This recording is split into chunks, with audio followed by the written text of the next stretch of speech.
ទឹកដីក៏កងបេះដូងទេសចរតារាសាគរនេះទឹងនិងរដីឆ្នេរខ្សាច់សកបងសាក់មុតខៀវខ្ចីបងស្ដាច់លបាញល្បីអង្គពិវត្តលឿនមែនចាំយាមប៉ាក្លងឆ្លងកោះកងក្រៅដងតុងអាវវ៉ាវវាលអាវយីសែនអស់អោចែកដីគុនឆាងគុនផែនទាំងសចរណានណែ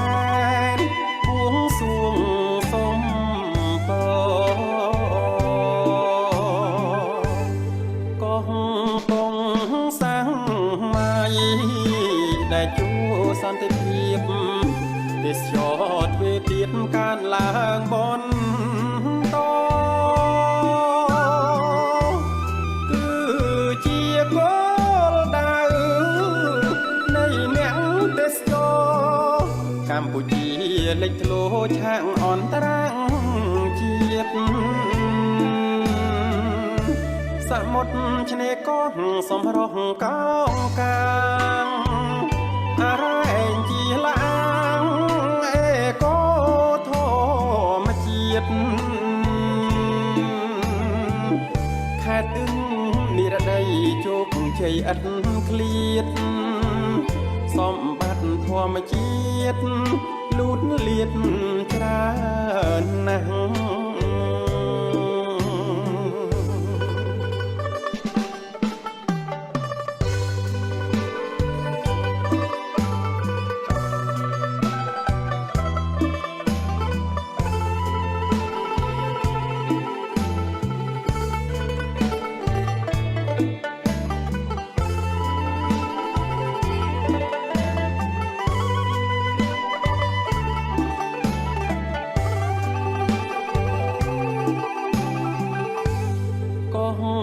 កង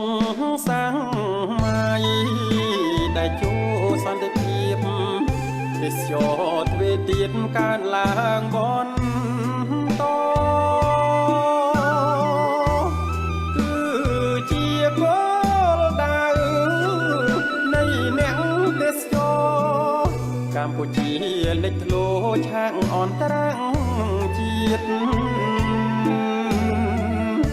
សមុទ្រឆ្នេរកោះសម្រុះកោងកាងអរែងជាឡាងអេកូធម្មជាតិខេត្តទឹងនិរដីជោគជ័យឥតឃ្លាតសម្បត្តិធម្មជាតិលូតលាតច្រើនណាស់